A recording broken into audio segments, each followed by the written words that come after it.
Well, welcome to Inner Abundant Mindset Podcast. Today we have a fabulous guest. Her name is Rosie Aiello, and she has a wonderful story, and it's really heart-wrenching what she's going to be telling us about today. And then she's also going to be talking about boundaries and how women are being too nice. And oh my goodness, it's just, let me tell you about her bio so you can understand more about Rosie.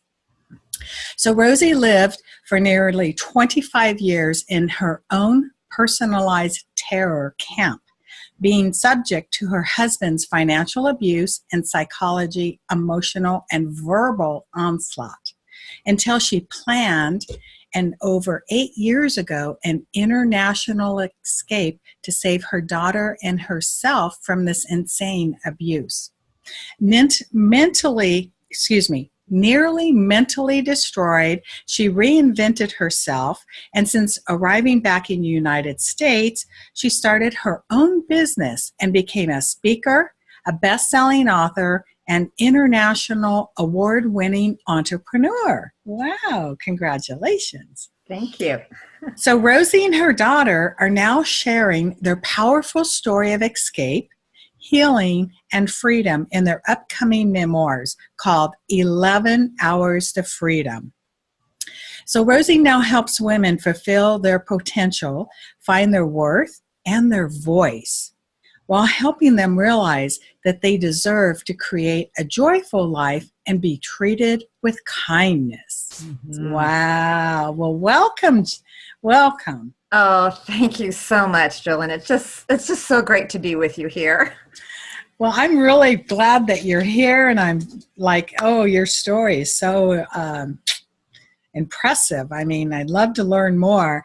But what really got me, reading this bio is like, women, they have this hard time. They think they have to be nice at any cost, and they don't know how to set boundaries or how to have healthy boundaries. So what can you tell us about this? Well, this is so true. And I mean, and of course you learn from your own experience, right? And I thought, like, in the marriage, well, I'm going to be the good wife, and I'm just going to be, I'm nice, right? You're nice, right, ladies? You're nice. And we think that's what we have to be. And I paid a big price for that. And I didn't even know the concept about boundaries. I didn't know the concept of values. I didn't know any of that. And what it really, to have your boundaries, which I'm going to talk about in just a second here, but really it's knowing first what your values are, meaning what's important to you. Right. What's important to you, like in a relationship? Like, guess what my number one value is like being treated with kindness. Oh, right. It wasn't before. I didn't have any. I didn't know what my values were. I didn't know anything. But being treated with kindness, with respect, which things you think should be obvious, but unless you have that and you know what it is, then you don't know what to set your boundaries for. Oh, that's interesting, because respect is a very big boundary. Right. And you need to know, and really, what does respect mean to you? Does someone talk nicely to you? Do they just open the door and just barge in? And it's like, no, I knock on the door. And then if I say it's okay to come in, then you can come in, as opposed to barging in. And then just like, even if it's your boss, it doesn't matter who it is, because boundaries are how to think of boundaries is how you want people to treat you. And what I call it is your honor system. How you honor yourself. Because what happens when you don't honor yourself? Well, I bet you I can guess. I think for women in general, they'll overeat. They get anxiety or depression. What else do women do? Yeah. Shop. They love to go shopping. Right. And why do they do that? Because they feel bad. They feel diminished. Right? But who's responsible for maintaining your boundaries? Well, of course, You are. You are, right? You're responsible. So this is the whole thing. And you have a right to tell people how you want to be treated. But what if you don't know? Well, that's why you need to go in, and that's the work I do with the women, is to help them figure out, well, what are my values and how do I set my boundaries? And I want you to just think about, instead of the word boundaries and values, is like, how do I feel honored? So I'm not diminishing myself. So I'm not allowing people to put me down. So I'm not saying, how many times do you say yes when really your gut is saying, I really didn't want to say yes, and I feel crummy and I feel taken advantage of and all of this, but really because you didn't have the power to say, or the confidence to say no, or no, not this time. It doesn't mean when we establish our boundaries and our honors, like we do it politely and kindly. It's not like, no, I'm not going to do that. I know that would defeat the whole purpose. You listen to your body. This is another way to, if you don't know your values and your boundaries, like, well, where does it feel really funny and awkward? Like for me, when I feel like something's not right, I feel it in my stomach. That's where it happens. Some people might be their head. Some people might be the back of their neck, where all of a sudden it starts to feel tight. Right. That's your body talking to you and saying you're being nice, and your body is paying for it. First of all, your body is telling you, but your body is also paying for it, because what's happening is that the cortisol is starting to, the cortisol hormone is excreting through your blood, and that's going to be damaging your health. I mean, there's so many repercussions to you not honoring yourself. Right. And it's not about being selfish. Well, and thinking about honoring yourself, wouldn't that be the first place you start? It's like, there was a time when I was in high school, I would go all day without eating till I got home from school, and it's probably like 3 or 4 o'clock in the afternoon, because I didn't want to be fat, and I would starve myself. Well, of course, how does your body run with no nutrition, and how am I honoring myself? So that kind of, that honoring starts way back. I think we're not taught this as children. It does. I mean, and I've had clients where they'll go, Rosie, I'm really tired at the end of the afternoon, about 3 or 4 o'clock in the afternoon. I go, oh, really? I go, well, when's the last time you've eaten? They go, oh, I haven't. And it's like, whoa. So yeah. So part of honoring yourself is nourishing yourself well, sleeping well, because when you don't nourish or hydrate or sleep well, taking care of that part, you can't think well. So if somebody comes to you and is rude to you, you might either overreact and be rude back, which is not productive and doesn't help in a relationship and doesn't make you feel good either. Or you might do the opposite, and just like someone comes in and just is really abrupt, you might just kind of shrink back, and because you're tired, you have no energy, right? We need to be empowered inside and out, right? And doing what you said is so critical to your overall health and how you feel about yourself. I want women to get the concept here that when you're saying yes because you want to be liked, that reasoning is going to diminish you. You want to say yes when it's something you feel in your heart that you believe in, that it's not diminishing you or making you feel bad. You're not doing something against your will. That's being nice to yourself. Because if you don't, again, boundaries are how you teach people to treat you. So if you're not treating yourself well by not being nice to yourself, right? By accepting things that you shouldn't be accepting, or doing things you shouldn't be doing or don't want to do, then the person is going to think, oh, well, then I could just keep asking that. And I keep asking that, and I can keep expecting that. And then the level of expectation starts to go up, and you're going, oh my God, I'm in this big mess. I never really wanted to do that. I just wanted to be nice this one time. I didn't want to be nice the whole time, but now I can't get out of it. And well, I am a nice person, so I'll just go ahead and do it anyway. And resentment builds. And you can have a relationship with resentment. And when I say relationship, whether it's an intimate relationship, a friend, parent, sibling, colleague. It's all the same. Mm-hmm. Well, it brought a thought to my mind. There's a person in my environment that says, why do you talk to strangers? You can't talk to strangers. And I'm like, really? Why can't I talk to strangers? And finally I said, I'm a speaker. My job is to talk to strangers. And I didn't know the answer. Like when somebody, this adult person says to me, like I'm a little kid, don't talk to strangers.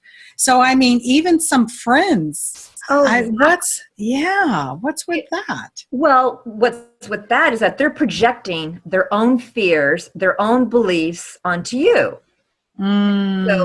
So they're saying, well, gee, I grew up, you don't talk to strangers. I mean, maybe sometimes you learn it as a little child, but we're adults now, it's completely different, right? And she's probably, well, maybe she's embarrassed, or I'm just assuming it's a she, or it could be here, is embarrassed. Oh my God, Jolen's talking to the stranger. She doesn't even know her. How could she? Because she wouldn't do that. But you're not doing anything wrong. No. So, I'm good for you for standing up for yourself, right? Because if you wanted to be quote unquote nice to please her, how would Jolen have felt then? Well, the comment back is the person says, I just don't know what I'm going to do with you. like I swear I can do anything with you. You're an adult. I know. Well, it's like, what do you do? That's just too funny.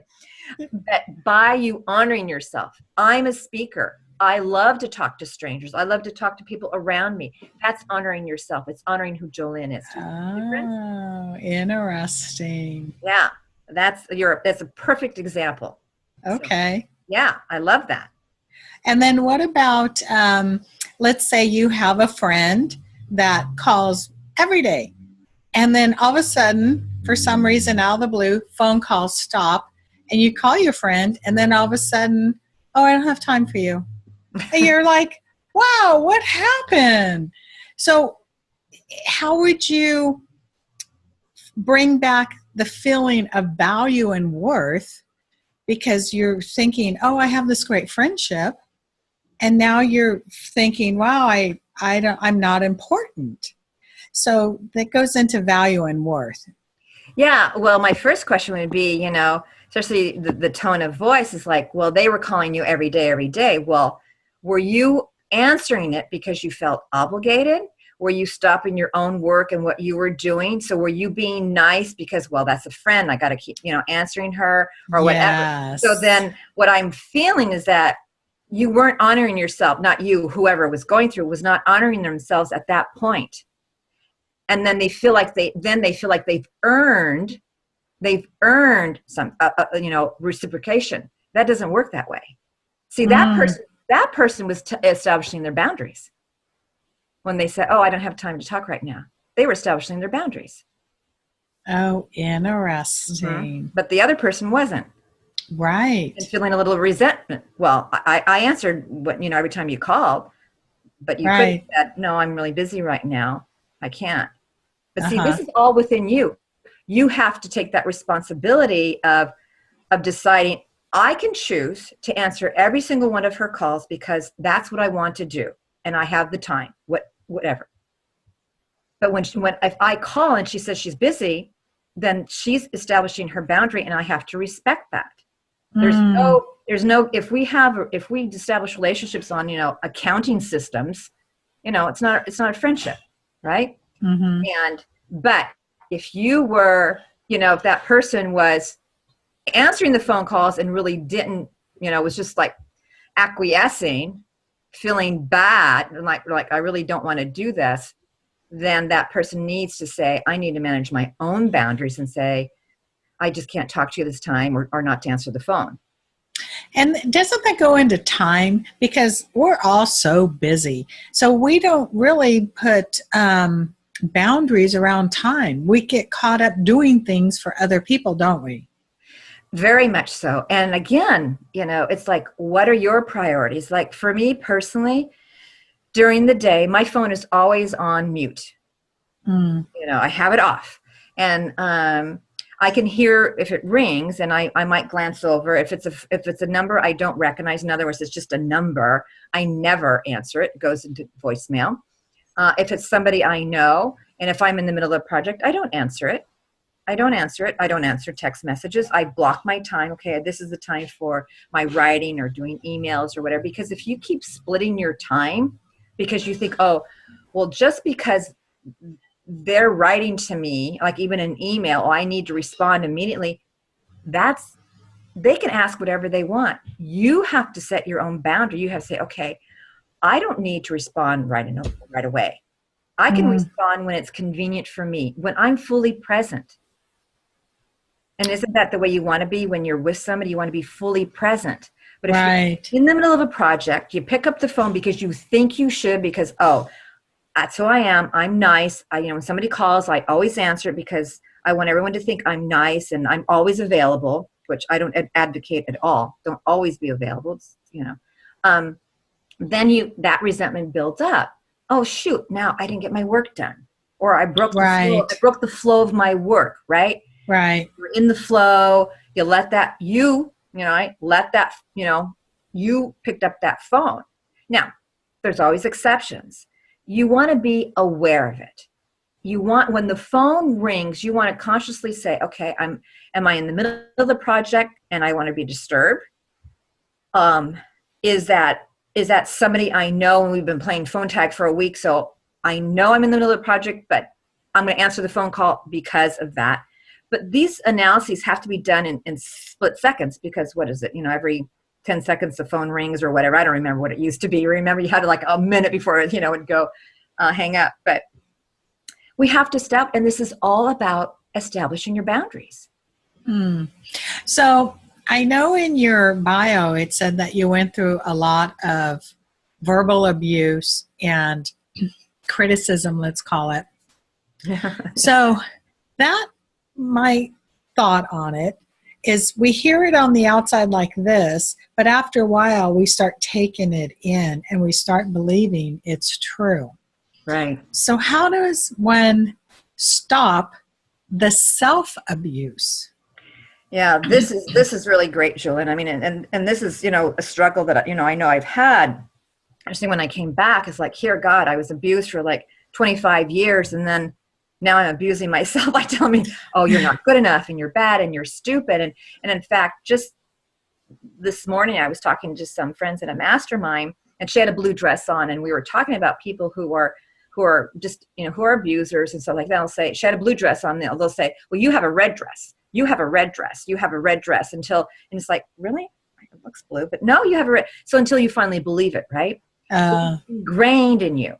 So to get that thinking, that wrong, bad thinking out, takes time, and it takes effort, and it takes mindfulness and awareness. It's like, first of all, it's like,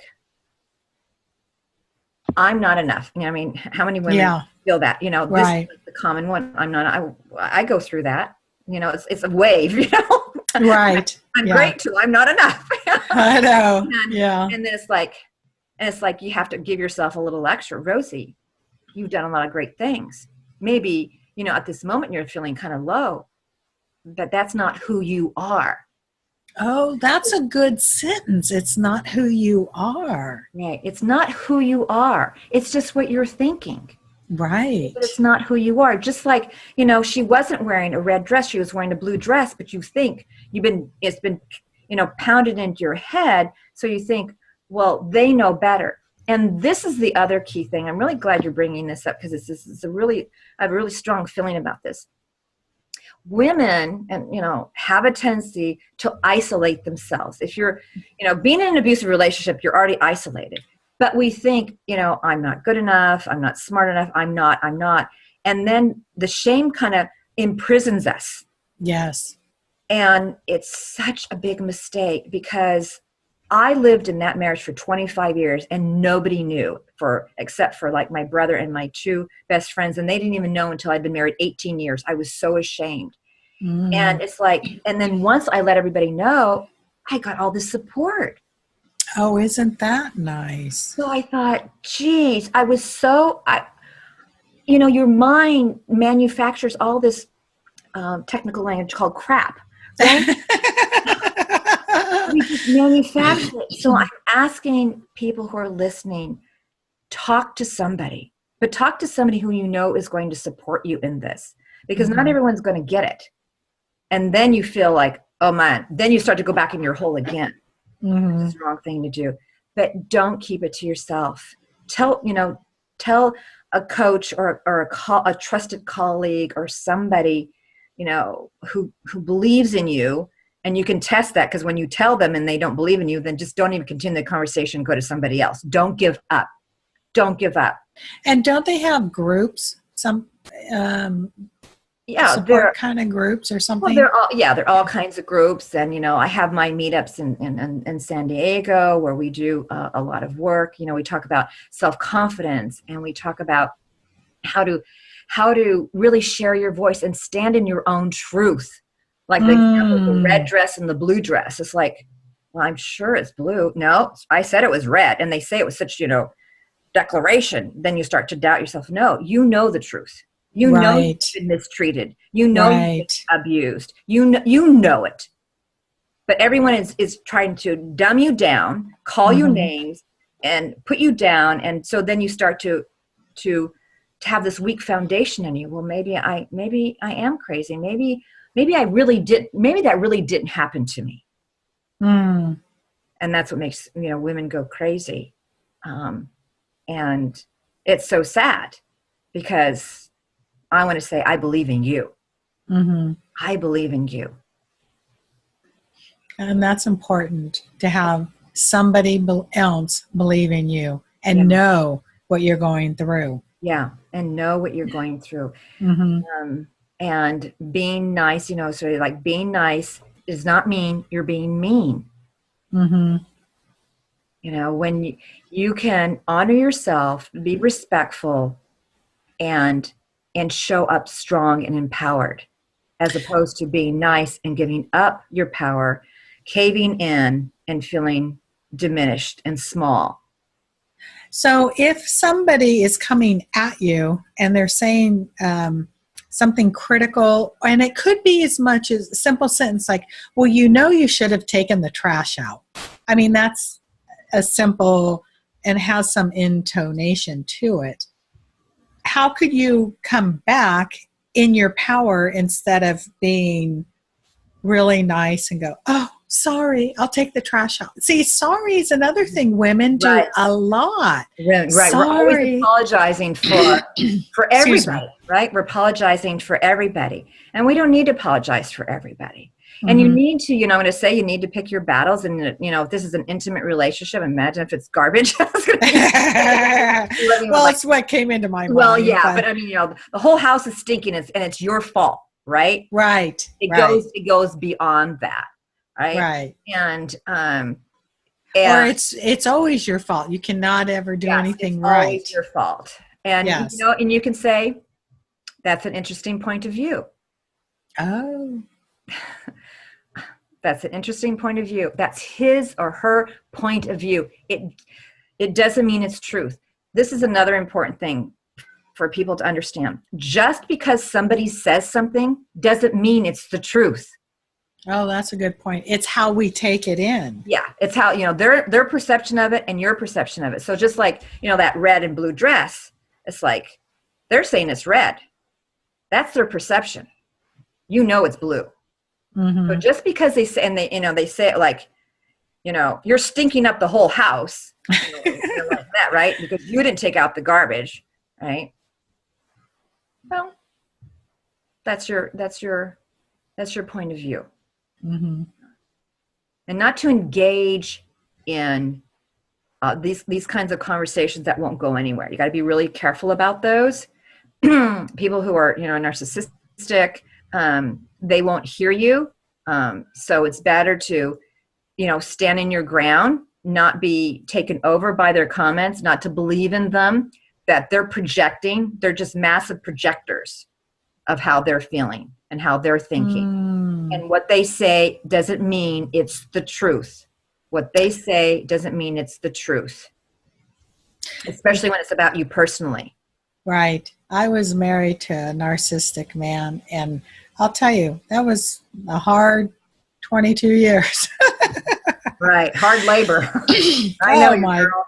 God. And somehow, because of the beliefs, we pick up this too nice syndrome, which is really, it's like a disease, right? Being too nice. It is, because if you feel the only way you can get approval, the only way you'll be accepted is to really, it's almost in a way prostituting yourself, right? I'm just going to be so nice. I'm just going to give myself to everybody, and it doesn't matter what I want or what my needs are. That's when it gets into that please disease, where it's just so far beyond what's necessary, Hmm. right? You can be kind, but don't ever give up who you are. Who you are. If you're saying yes because you feel obligated every single time just to get some peace, there's a problem there. Yeah. Now, we're all going to do it every now and then. What you want to watch out for are patterns. Okay. There's always going to be an exception, but let's look for the patterns, and the patterns in the behavior, patterns with that particular person maybe. What are the patterns? And to really ask, am I always saying yes when I really don't want to say yes? Am I being pushed into saying yes? Am I being, dumbed down, insulted to say yes? What's happening? What's happening?